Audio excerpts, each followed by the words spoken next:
Welcome to the EdTech Throwdown. Join us, Eric Geis and Nick Johnson, as we dive into today's best EdTech tools, tips, and practices. We do the research so you can teach your class. Remember to follow us on social media like Instagram, X, or Facebook by looking for the handle @EdTech Throwdown. Now please enjoy the show.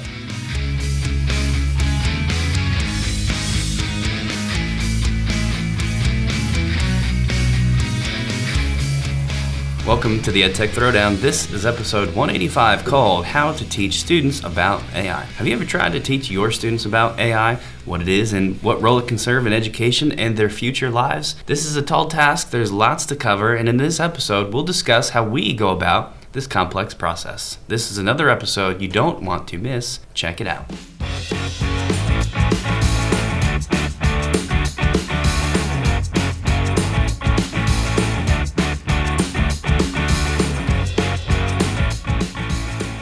All right, so we are back with a little bit different type of an episode. This time we are actually going to kind of walk you through AI and how to make a lesson on how to teach your kids about AI.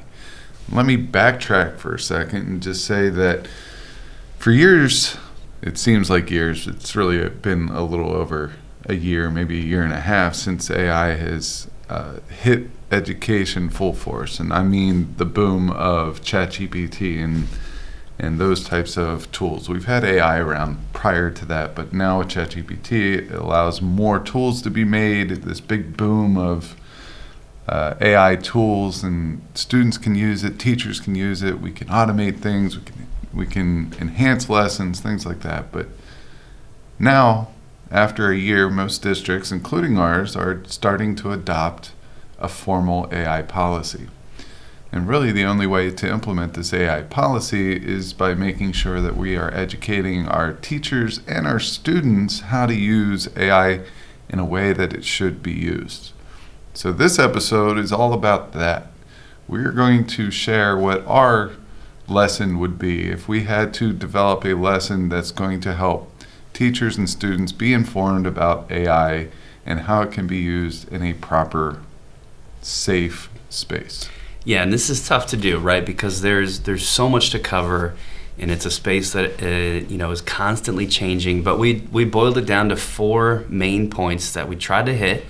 Starting off with just what AI is, and we thought that was important because everybody uses the term AI, but most people don't really know what it is. So we were thinking, at least, this is high school we're talking about, but you could scale this back for younger grade levels too. They should know what it is. They should know that most of the times when we say we're using AI, we're really using a large language model like an LLM, and just this, this term AI is kind of applied to that. But we're going to go over that stuff at the beginning of the lesson as the first thing to tackle. I guess we could kind of look at this like if we take a couple of steps back to a few years ago when we first started talking about blended learning. We were talking about blended learning prior to that, but this was just the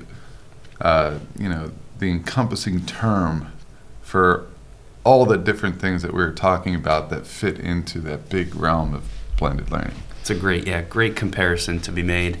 After that, once we feel like the students know what it is, we're going to show them what it can do, and more important than that to me is what it can't do. Because one of the things we see with students is obviously them using it to do the work for them, and a lot of times they don't know the limitations of the tool. They don't know that what they're producing might have faults, that the work they're turning in as their own, besides being dishonest, has issues with it. And as a school, basically we don't want kids to leave school thinking that that's okay to do, and that these direct products from AI can just be used as is, right? Like there's checks that have to be put into place. So we're going to make sure they know what it can do, what it can't do, and then talk about the benefits of AI for a student in school or for your future life as an adult in a career who will almost certainly be using it in some way. And then we're going to wrap up the whole thing with how it can hurt you in school, which is the downsides of AI too. So this whole lesson is designed to take about an hour, And all of the stuff that we're going to describe, including an outline, links to outside resources, you can all find in our show notes if you wanted a version of that to use and modify for yourself. We're going to get into that, not quite yet, but first we have to pause to hear a word from the Teach Better Podcast Network. This podcast is a proud member of the Teach Better Podcast Network. Better today, better tomorrow, and the podcast to get you there. You can find out more at teachbetter.com/podcasts. Now let's get back to the episode. So we're back. Let's take a look at this outline for what I call the perfect AI lesson for students. And that's just sort of like a braggy online thing that's going to work well for search engine optimization stuff. I don't think this is actually the perfect lesson. I think it's pretty good. I think it's going to do a good job, but there's definitely room to grow here. The hardest part for us was actually fitting everything in. So keep that in mind as we go. Walk you guys through our perfect AI lesson for students. The whole thing starts with letting kids know what AI is. And the nice part about this lesson is students are coming in already with lots of preconceived notions. So we're going to begin by asking them what they think it is. You could do this, of course, just raise your hand and share your thoughts. When we do it, we like to use a digital space like Padlet Sandbox to kind of let kids feel a little more comfortable at first. And then we call out their responses from the sandbox to facilitate the discussion. But we feel that's really important to let give the students, let their voice be heard on what they think, acknowledging that some of what they think might be correct and good. Some might be flat out wrong, and that's kind of important for you to know from the beginning too. Part of this introduction is to show them a video of what AI is that just explains it. And we wanted to do this with a video because, we know a lot about AI, but we're not experts in like the raw text side of it. So we figured better to let somebody else do the talking. For older students, we found a link to a TED Talk from the, I believe it's the Microsoft CEO who kind of walks people through what it is. We also found a YouTube video that could be used for younger grades as part of this, introductory what is AI segment. Yeah, I love the process of, I call it brain dumping for the class. I don't like to use technology for this. I like to use the old-fashioned whiteboard with whiteboard markers. I put them in the 3 groups, the class, so it's like groups of 8, and then I give them each a different color marker, and they have a total of 3 minutes to come up with a list of everything they know about AI, and then they transfer that to the whiteboard. Later on, if I want to really keep that information, I will take a picture of it, and then I would post it, on a class resource within our LMS. But I really like that because after that's up on the whiteboard, then we could start putting these, preconceived notions in some type of order. All right, these are the things we know about how it runs. These are the tools that we know that are available for us to use. These are the uses of how to use the tool. We put them in little categories. So that's all our prior knowledge, and then we start gathering new knowledge, and that's what those videos really focus on, is putting those pieces or the previous knowledge into an organized manner so it all fits together, and you get a better general understanding of what AI actually is. Yeah, that's an excellent description there, and I'll piggyback on that and say, like, when we do this, we kind of let the video speak for itself and sort of end it there just because of the time constraint. You could extend it. You could then say, okay, guys, now that we've seen this video, let's circle back to everyone's original ideas and dive deeper into that. So you'll have to make those decisions yourself. But that's kind of the first little segment. Once we think the students understand what AI is, then we dive into one of the main segments, which is what it can do. The problem here is everybody thinks they know what it can do, but a lot of people use it without ever exploring the options. And here's what I mean by that. We're going to begin this next segment by choosing an AI tool to demo, and we just use ChatGPT because it's still the most common popular one. And we show 3 different prompts. The first one we show them is a bad prompt with something that is very vague, that gives almost no information at all. to ChatGPT something like, write a brief essay or a brief, short answer paragraph about George Washington's role with blank, right? And it spits out a paragraph that sounds really good if you just sort of take it at face value. Then we show them another prompt that is a better prompt, which is the same as the first one, write a brief essay response about George Washington's role in blank, but now we include a ton of detail and specific requests. Like we say, instead of just a paragraph, we say, make it 7 sentences long.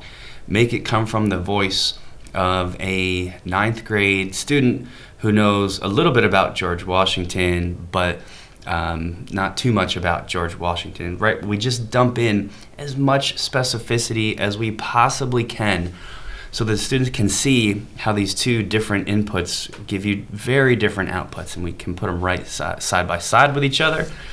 The third thing we do, the third prompt, is a prompt that gets untrue results. And this is my favorite one because we've noticed that a lot of students don't know AI can just make things up, right? If you ask it a question that it can't find information on, it will act as though it does have information, even though that stuff is false. You're gonna have to play with this in advance. The one that we tend to use is write a short paragraph about a certain teacher in the school. And we pick that teacher because we know this teacher doesn't have an online presence. So ChatGPT cannot get information about this teacher.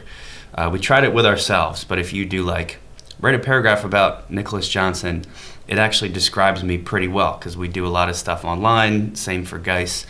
It's almost creepy how much it knew. It knew how many kids we had and all kinds of stuff. Yes. Very disturbing.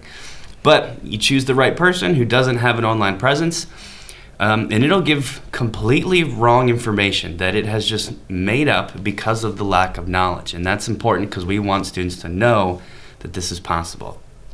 So we show them these 3 prompts, and then the next thing is an activity where we just give them 5 minutes to do some playing with prompts. We give them some samples for bad ones to try, vague ones to try. We ask them to try to make it more specific as time goes on. We give them a link to a prompt library to use if they wanted to scroll through. The one we use is from a website called AI for Education. They have a really great prompt library specifically for students, so they can use that. And that link is in our show notes. And then we have them share out. We ask them to put some of what they come up with in the same Padlet sandbox that we started the class with, so we can share those results. And then this whole thing culminates with a little bit of a game challenge at a website called Twin Pick. And Twin Pick is really cool. It's essentially a way to test how good of a prompt writer you are. It gives you an AI generated image, and you have to try to write a prompt to generate that same exact image. So you write your prompt, it generates an AI image based on your prompt, and it compares the two so you can see how close your image is to the one that you were provided with. The best part is that it tells you in a percentage form how good you did. So I did one with a little baby reindeer, and my image was not close.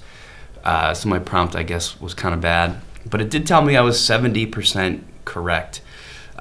So we do that, and then we sort of just shout out and let the student with the highest percentage share what their prompt was, and it's just a fun, quick little way to end that whole activity. For all you English teachers out there, this is a great way to teach adjectives. Create that AI-generated image using a prompt, using nothing but adjectives, and that would be pretty awesome. But I do love this section right here with prompt writing. I have done a lot with prompt writing, especially over the last couple of weeks. I'm trying to get better with Google Sheets and how to use them, but I also want to know how to actually use Google Sheets better. This is something over the last couple of years that I continually try to set aside time to get better within Google Sheets. I think that's where I lack, and I'm starting to get more and more comfortable with the program. I'm able to find little tips and tricks there that I can work with, but prompt writing helped me out a lot there because I was able to describe what I wanted to do and throw that into ChatGPT and then get something out. So, for example, I just wrote 100 prompts for teachers in ChatGPT. I used ChatGPT to give me 100 prompts, and I made those prompts specific enough so it gives me step-by-step instructions of how to get it done in Google Sheets. And I think that's awesome. I will add this. The secret sauce to writing a prompt in ChatGPT or any AI program that responds back to you is at the end of your prompt go, please ask me any questions about this before starting. Any clarifying questions. It will ask you 4 or 5, and that will help you get that better prompt. I also like to put at the beginning who you are. For example, if I am a teacher looking how to create a spreadsheet, I say at the beginning, I am a teacher. I'm a science teacher trying to figure out how to create a spreadsheet that's going to represent population density of 7 different species in 4 different areas. And then I at the end, I say, please ask me any clarifying questions, and then I start working through those clarifying questions, and I get something awesome out of it. Step-by-step instructions into how to make something like that work within Google Sheets. That's great, and I'm glad you shared that because, the way this part of the lesson is supposed to work is exactly that. Like, we want students to see that thinking about your prompt it's like a thing. Like, people have whole jobs now where that's what they do, right? They are figuring out how to write the best prompt to get the best output for a certain task. And the more exposure students have to that, the better off they will be for those careers and how they'll use AI themselves. Prompt engineering. Prompt engineering. Is that what it's called? Yeah. Okay. So that's cool. And then the kids notice that, you might have students volunteer that they have noticed that it actually can take time.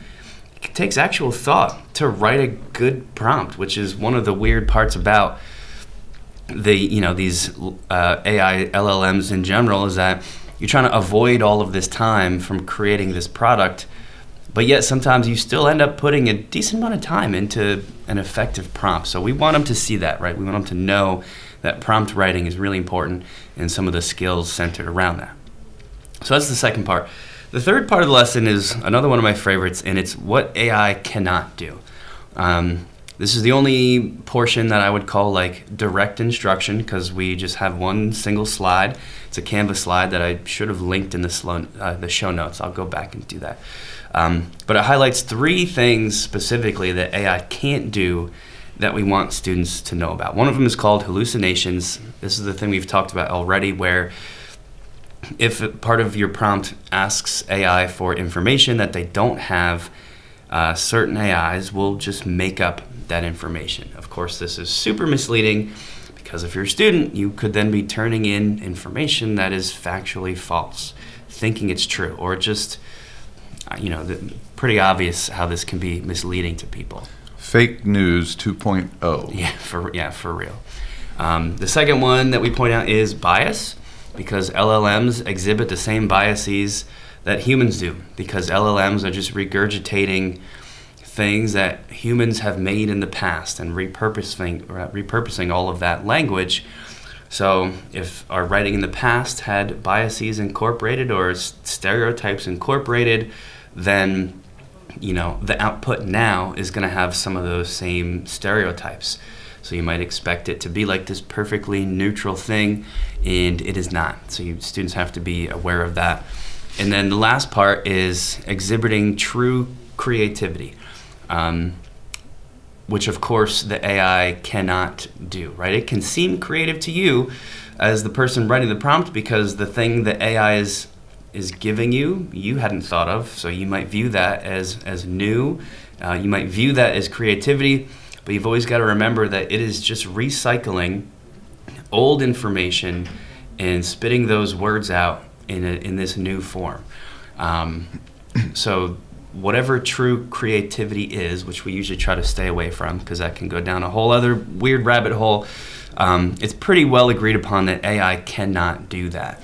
And it's important for human beings to exercise their own creativity and for students to practice creating in their own mind rather than constantly relying on the AI model.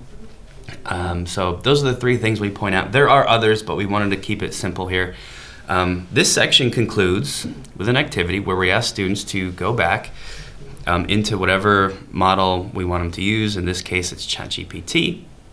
And we have them to use a very specific prompt. And that prompt is to write a brief biography of blank, and they put in their own name, comma, a student in blank. And they put in their town or their state or whatever it is. You want to be very clear with them that they're not to use any personal information at all beyond the name. You want to make sure that even this is okay with your school district before students go even that far. And if your school district prefers you not do that, then you want to come up with something else here. Just give like a fake name would be the workaround. And watch what it says. Some students who have an online presence may actually get accurate information, but a lot of them, they will see that ChatGPT is making things up about them. So it's a quick activity, but it drives home this point of a hallucination in the AI that is just trying to answer with information it doesn't have. Yeah, I'm on board with all that. I think you could also do it if they're not comfortable using their name in their town. You could probably do, I don't know, pick a famous person from a famous place and talk about it.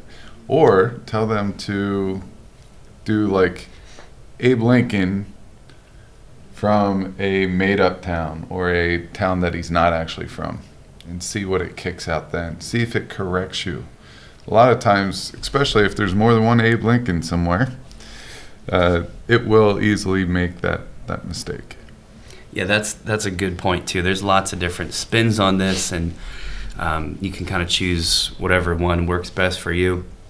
As the teacher who is going to be, conducting this lesson, this is a really important one to go in advance and make sure that it's going to get the results you want. Because if you, if you just kind of have students do this with any prompt, they might actually get good information and your point will not have been made, right? You got to make sure that you tailor this specifically so they for sure will see that in certain scenarios, you do get bad information out.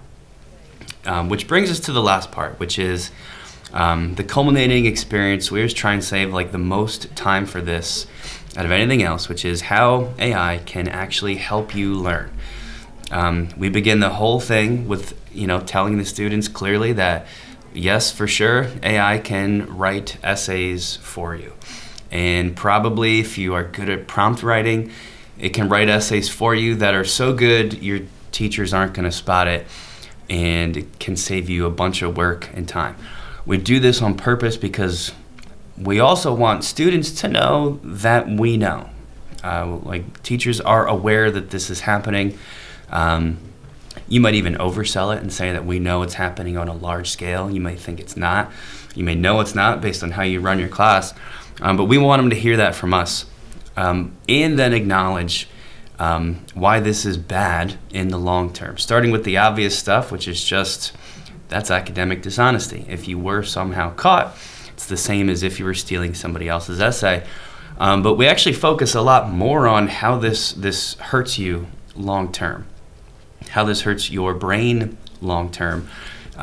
We found a video that we also sometimes fit in here, which is, how AI can actually help your brain and enhance your memory. And we like to put that video side by side with, if AI is writing everything for you, writing every email, if it's writing every essay, if it's, if you never have to go through any of the critical thinking that goes along with those things, it's just really bad for your brain. And we've found a couple articles that we usually pull up and show students that are starting to come out. There's real research that's starting to come out about over-relying on AI and what that actually does to your brain. And they are actually starting to show, now that we're 2-3 years in, you can see that parts of the brain will physically atrophy. They will physically shrink for people that use these tools extensively, because you're never really forcing yourself to engage in the types of critical thinking that keep your brain working. So we think students should at least be aware of that. Right now, we know these are kids. Some of them are not going to take this seriously, but the important part is they've heard it, right? That will now be somewhere in their brain, so maybe even down the road they might make a smarter choice when it comes to AI. Just knowing that there is factual evidence that talks about these downsides. So we do a little bit of instruction on that. We give them then some more positive prompts to use. There's 4 of those that are in the show notes. I don't think I'm going to read all 4 here. Maybe I'll just give you my favorite one. So we put these up on a slide. My favorite one of the 4 is, I am currently learning about blank. And then they put in whatever topic. Ask me a series of questions that will test my knowledge, identify knowledge gaps in my answers, and give me better answers to fill those gaps.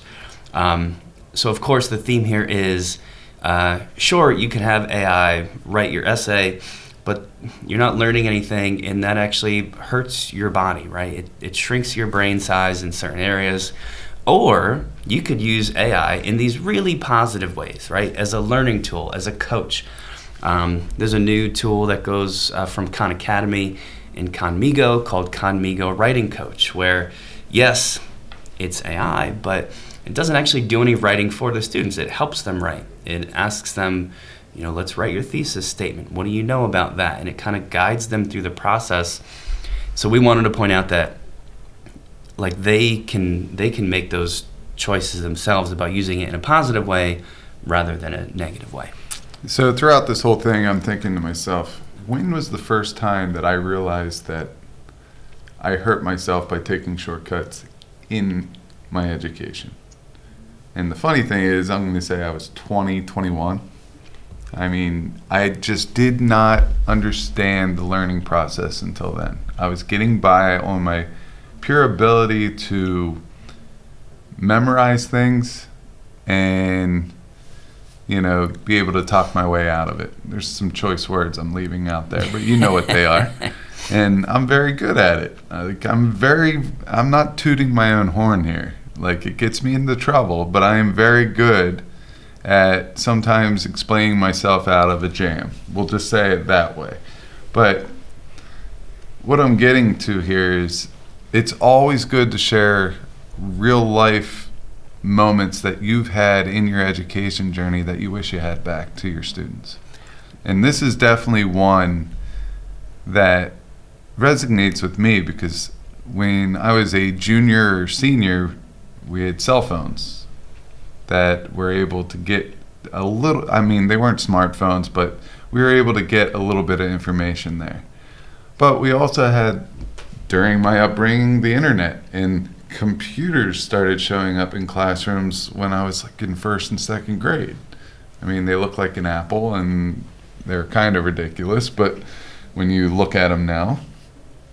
But I remember getting very good at the computer, and I always felt like I was eliminating part of the learning process by doing that. And I wonder if I slowed my roll a little bit, if I would have been at a better space. They say that the brain stops developing at the age of 25 or something like that. It's fully developed. And I'm just man, a lot of missed potential. And I fear, not to get too off topic, but I fear that this is just going to be another layer. These kids have to worry about social media. Will AI kind of have the same furthering impact on their brain development that I see in young children and high schoolers? That's one of the things we considered when building this lesson. I just want to throw in 2 things. First of all, when we do this, we actually have guys share that exact story, and then I share a story about I was in a history class in college, and we had to do a book report. And the book that I did the report on was a book that the professor had written himself. I didn't know that when I chose it, but he was the author. I didn't read one single page of that book. I didn't even read a word. I think I might have read like an abstract online. And I wrote an entire like 10-page paper on this book that you would think the professor knew really well, and I got a 95 on that paper. It's funny, right? And that's the same reaction we get from the kids in the class. And for a long time, that was like one of the things I was most proud of. And I would always tell people, like, look how great I am at avoiding all of this work and tricking the professor. And we do that to seem relatable to students, letting them know that we get that, right? And you may still make choices like that with AI, but at the same time, you need to have some awareness of maybe even like you pointed out, a future moment in your adult life where you realize that besides being dishonest, that's not good for you. And you might want to make some smarter choices. So this is the part where we're kind of teaching them about those choices. The second thing I wanted to add is, AI saves you time. So part of the brain atrophy that research is showing is that, okay, you didn't have to spend 3 hours writing this essay. What did you then do with those 3 hours? And if the student's answer is, I scrolled TikTok for 2 of those 3 hours, then besides the fact that you missed out on all the valuable critical thinking of writing that essay, you then further didn't stimulate your brain at all with the free time that you had. So like you're just compounding all of these technological effects, and we want them to hear that, right? We try to make it even seem maybe scarier than it is, just so maybe even a couple kids make some smarter choices, if not now, in the long run. Another link that you'll see in our show notes is a doc we put together on how to battle AI over-reliance. I don't think we really do much with that besides give it as a resource, but it's there. And then the whole thing concludes with a wrap-up activity if we have time. There's 4 of these in the show notes. Let's see here. I don't know if I'm going to talk about all 4. I'll just like briefly to describe. We have kids end by going to, like a super safe AI generator like Google Auto Draw, or DeepArt is another one. Even ChatGPT, they can do it there to try to, just mess around with some AI image generation, really just because it's fun. We tell them to try some of their new prompt skills, blah, blah, blah. If we have more time with the older kids, we have them do just a real quick 3-slide presentation about how they think AI will impact their world in the future, negative, positive, whatever it is. When we do this one, we put them in Canva and we tell them to use Canva's AI to help do it. Again, sort of building in some skills. We found another cool one that we've only tried once, but it's called Teachable Machine with Google. So cool. They can actually train their own AI model with like no training at all. I tried this for the first time. I don't know one single bit of coding or how AI works on the back end, but I was able to train this thing to recognize facial expressions as either smiling or frowning. It's just that easy. It takes like 10 minutes, and you can do that with sounds. You can have it recognize like a clap versus a finger snap, or recognize different body poses. It's super fun, and I would recommend that one actually as a closure if you have time, just because of how neat it is. The kids are actually learning about the training process that goes into some of these AI models. You know that I'm big into debating and having my kids debate. I think next year I'm just going to do this lesson, and my wrap-up activity is going to be a big class debate. Pros, cons. We'll break them into two or 3 subgroups. So instead of having, if I have 24 kids, 12 on 12, I might have 3 on 3 and 4 debates going on at the same time. One will be AI in education, one will be AI in the workforce, one will be AI as a war enhancement or something along those lines, and the last one maybe AI in money, and talk a little bit about that. So I think this episode was a little different, but I think it really gives you a thought process on how you can go step by step through this. It doesn't need to take days. It could just you could do a mini lesson here, a mini lesson there as you go on. So you could do one 4-part lesson, maybe over a 2-day period, including that debate, or you could do just a bunch of mini lessons. Yeah, I mean, we offer this to teachers in our school as like, hey, we'll come in and we've done it in as short as like 45 minutes. You're going to have to leave a lot of this stuff out. But the point is, it's a framework for you. Hopefully some of the stuff we've found you can either take away from or add on to based on what you need. I think that also wraps it up for this episode. Thanks for listening.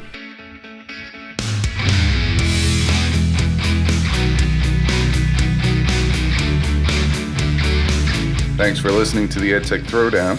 Do us a couple of favors. Subscribe to our podcast on any major podcast catcher such as Apple, Spotify, Amazon Podcasts, and Stitcher. Go over to YouTube, search the EdTech Throwdown, subscribe to the channel. You can connect with us on Twitter, Facebook, and Instagram. The show's handle is EdTech Throwdown. You can connect with Geis at GeisGotTech, Nick at NickGotTech. You can write us an Apple Podcast review. You can tell your friends about www.edtechthrowdown.com. And lastly, go over and check out our friends over at the Teach Better Podcast Network, a network that we are so proudly involved with. Until next time, remember, go try some EdTech because we will do the research so you can teach your class.